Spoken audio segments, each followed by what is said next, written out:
And the first thing that we're going to do today is ask Uncle Dinawan to do a welcome to country for us. Thank you. Well, Dyirribang, Warianagu, Yanagu, Ibiragu, Norambang Marajari, Natalie Dinawan Dyirribang, Do Murai Main Marajari, Main Wambul Villa. I choose G'day. I used to say that before you got a little come on. Welcome, ladies and gentlemen, to Decorator country. My name is Dinawan Dyirribang. Some people have a problem saying my second name because it's a bit hard to say. So just say Dinawan. And I'm from the Murai people, which is part of the Wiradjuri Nation. And we're the people from the Wambul River, which is the Macquarie River known today. Well, thanks very much for having me come to do a welcome to you, so welcome you to our country. We're sitting here, there's a meeting here today in the shadow of a very sacred place to us, which is Walu.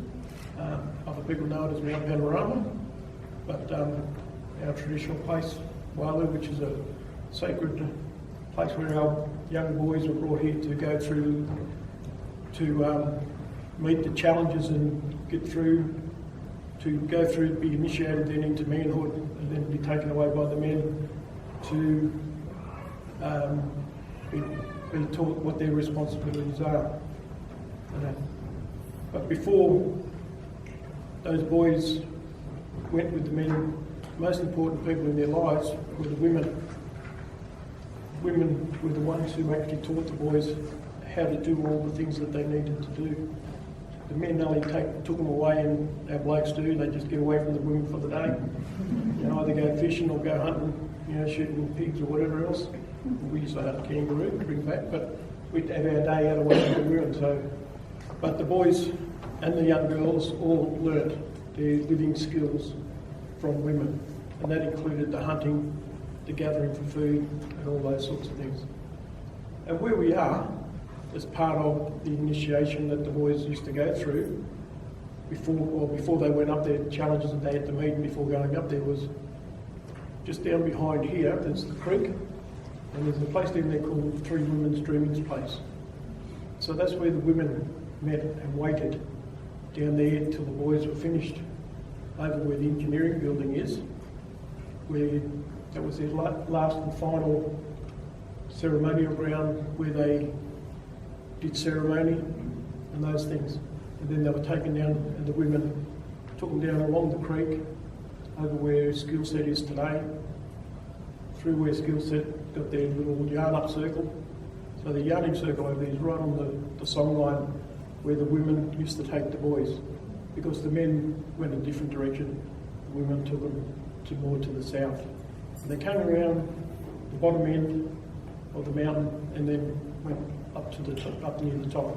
But they put them through different ceremonies as they went there, because it was a change for the boys that the women had to let these boys go. So the women, like I said, women were very important in our culture,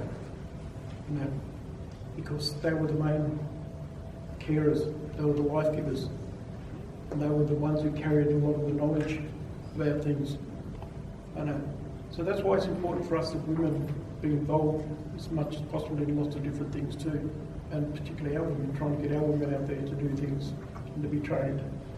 But once they took them up near the top of the mountain, that's when they handed them over to the men, and then the women went away crying and all this sort of stuff because they're losing the boys. But once they got away, said, "Sure, we've got rid of them now." They're the men's problem. So it's a very important place to us, and it's actually in danger of being built on top of, even though it's been used over the years. People camp there over the years for the races and that sort of stuff. But the main damage that's going to happen to it is a go-kart track going to be built there, or what council wants to build there. And so we are constantly fighting those battles to protect our cultural heritage and particularly our women's places, because they don't. A lot of our culture, when you read books written about our culture, it's all talking about the men all the time. And people think our culture was man-based, but our culture was women-based. Women had basically more of a say than the men did. And I can remember when I was growing up, when a lot of the political marches and all those things that used to happen back in the 70s and 80s, that it was always the women who went to the meetings and did all the talking and everything. The men had to wait to be told, right now, you get out there, you go and do what I just told the fellas what we want. Tell that government there, and you get that government to do this. So our women were the main strong ones who led a lot of things. So that's why it's important that women have to be included more in society and be respected. And because they are important to us, because if we didn't have women, none of us would be here. And that. So with that, I'll leave that with you, and you have a good conference and talking about these issues and how to engage with people, the women to become involved in trades and all those sorts of things. That sort of thing. So with that, Manda Guru.